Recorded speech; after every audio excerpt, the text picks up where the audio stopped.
শুভ সকাল বন্ধুরা, মিষ্টি দিনের একটা মিষ্টি সকাল দিয়ে শুরু করছি আজকের ব্লগ। আশা করি তোমরা সবাই খুব ভালো আছো। আজকের ব্লগে আমি কোনো ডেলি রুটিন তো শেয়ার করবই না, কারণ ডেলি রুটিন অনেক সময় শেয়ার করি। আজকে ভাবলাম যে আমাদের শহরটা একটু তোমাদের সকাল সকাল ঘুরিয়ে দেখাই। মানে খুব একটা বেশি নয়, জাস্ট এইটুকুই তোমাদেরকে শহরটা ঘুরে দেখাবো। সকালবেলা সব জায়গাতেই সকালের পরিবেশটা দারুণ লাগে। মানে এখনও সূর্য বেরোয়নি, সূর্য বেরোনো মানে বেরোবে করছে, ওই রকম সময় সকালটা দেখতে সত্যিকারে ভালো লাগে। আর আমরা অনেকেই আছি যারা কিন্তু ঘুমিয়ে থাকি। আর এটা হলো পুরোটাই সয়াবিন গাছ, তোমাদের সাথে আগেও একবার শেয়ার করেছিলাম। তো সয়াবিন গাছে পুরো ভর্তি। আর যেহেতু সকালবেলা অনেকেই আমরা ঘুমিয়ে থাকি, তার জন্য কিন্তু সকালের এই পরিবেশটা আমরা মিস করি, আমরা দেখতে পাই না। তো তাই ভাবলাম যে আজকে তোমাদের সাথে একটু শেয়ার করে নিই। হ্যালো বন্ধুরা, welcome back to my YouTube channel. আশা করি তোমরা সবাই খুব ভালো আছো। গুড মর্নিং তোমাদের সবাইকে। যেহেতু মিষ্টি দিনের মিষ্টি সকাল, তাই ভাবছি একটু মিষ্টি দিয়েই শুরু করি। তাই আজকে অনেক দিন পর আমার খুব ইচ্ছে হলো একটু গোলাপ জামুন বানাই। তো তার জন্য দেখো আমি চিনি শিরাটা তৈরি করে নিচ্ছি, আর এখানে আটাটা ভালো করে মাখিয়ে নিচ্ছি। আর তারপরে ছোটো ছোটো করে বল বানিয়ে নিয়েছি। এটা একদমই ছোটো করে বলটা বানাতে হবে, নাহলে কিন্তু অনেকটা বড় হয়ে যায় তেলে দিলে। আর হাতে একটু ঘি মানে হাতে মাখিয়ে নিয়ে তারপরে গোল করলে সেটা ভালো হয়। তারপরে আমি ভালো করে তেলে ভেজে নিচ্ছি। আর এটা কম আঁচেই ভাজাটা ভালো। বেশি আঁচে যদি ভাজা হয় তাহলে ভেতরেরটা কাঁচা থাকে আর উপরেরটা মানে কালো কালো হয়ে যায়। তো সেই জন্য সেই জিনিসটা মাথায় রাখতে হবে। আর এই গোলটা কিন্তু বেশিক্ষণ করে রাখা যাবে না, মানে হাওয়া লাগলে ফেটে যায়। তো যাই হোক, এখানটায় আমার শিরাটা তৈরি হচ্ছে এখনও। আর এতে একটু এলাইচি দিলে ভালো লাগে। আর গোলাটা অবশ্যই মাথায় রাখতে হবে যে হাতে একটু ঘি মাখিয়ে নিয়ে হাতে গোলা দিলে, হাতে করে দু হাতে গোলাটা বানালে ভালো হয়। তো যাই হোক, এবার আমি ছাঁচনিতে ফেলে দিলাম। এখন এটা আমি রেখে দেবো একটুখানি, মানে একটু 2 ঘন্টার মতন দিলেও ভালো করে মিষ্টি মানে যে শিরাটা আছে ওটা অ্যাবজর্ব করে নেবে। তো ভাবলাম আজকে আমাদের জন্য সকালবেলা টিফিনে কি বানাই। ধোসার আটা ছিল, আমি আটাটা কিনেই এনেছিলাম, মানে একদম গোলানো আটা যাকে বলে। তো সেই ধোসা দিয়ে বানিয়ে নিলাম একটু ঘি দিয়ে, অল্প করে, বেশ ভালোই লাগে। তো এই হচ্ছে প্রথম লুকটা দেখালাম কেমন হয়েছে। এখনও কিন্তু মিষ্টির যে জলটা মানে ছাঁচনিটা এখনও কিন্তু পুরোটা অ্যাবজর্ব করেনি।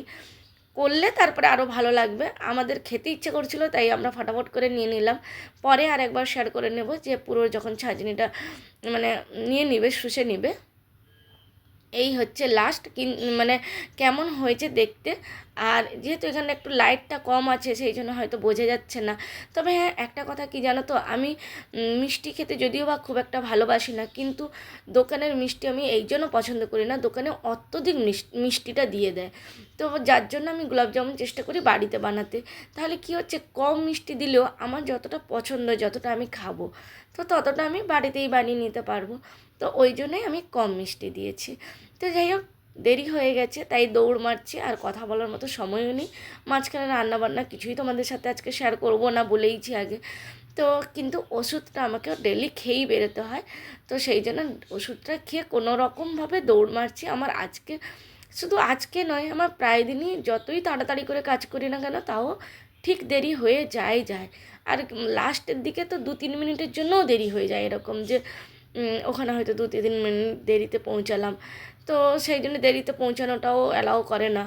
তো যাই হোক, স্কুল থেকে এসে আমাদের কাছে অনেক লঙ্কা হয়েছিল, তাই ভাবলাম আজকে তোমাদের সাথে লঙ্কাটা তুলেই নিই, শেয়ার করাটাও মানে শেয়ার করেও নিই। কারণ লঙ্কা অনেক দিন তোলা হয়েছিল না, একদম লাল হয়ে গেছে দেখো, চারিদিকে লাল লাল লঙ্কায়। এইটুকু গাছে ব্যালকনিতে একটা লঙ্কা হলেও খুশি হয়ে যায়, আর সেখানে তো এতগুলো লঙ্কা হয়েছে, মানে এত খুশি হয়েছি সত্যিকারে।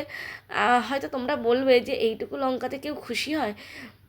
দেখো, হয়তো তোমাদের অনেকে বাড়িতে অনেক কিছু হয়, তোমরা ওই জন্য হয়তো কতটা খুশি হও আমি জানি না, কিন্তু আমাদের কাছে একটা যদি কিছু হয় না, একটা যদি ফুল ফোটে, একটা যদি কিছু ফল বা কিছু এরকম লঙ্কা বা কিছু হয়, সেটাতেই ভীষণ খুশি হয়ে যায়। তো আমার ওই জন্য ভালো লাগছে, কতগুলো লঙ্কা পেয়েছি।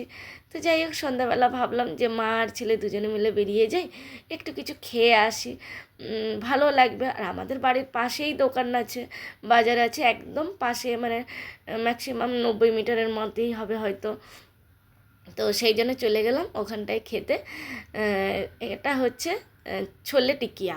ছোলে টিকিয়া বলে, 25 টাকা নেয়, আর যদি বাড়িতে নিয়ে আসা হয় তাহলে 30 টাকা নেয়। খুব সুন্দর লাগে কিন্তু, বেশ সমস্ত কিছু দিয়ে পেঁয়াজ টেঁয়াজ দিয়ে মশলা দিয়ে দারুণ লাগে খেতে, খুবই সুন্দর লাগে। ভালো লাগছে না? তো বন্ধুরা, কেমন লাগলো আমার আজকের এই ব্লগ? যদি তোমাদের ভালো লাগে তাহলে অবশ্যই লাইক কমেন্ট শেয়ার করে দিও। আবার আসবো নতুন একটা ব্লগ নিয়ে, ততক্ষণ ভালো থেকো, সুস্থ থেকো, সাবধানে থাকো। আর যেহেতু তোমাদের সাথে মিষ্টি দিনের মিষ্টি সকাল শেয়ার করলাম, তার সাথে মিষ্টিও কিন্তু শেয়ার করলাম।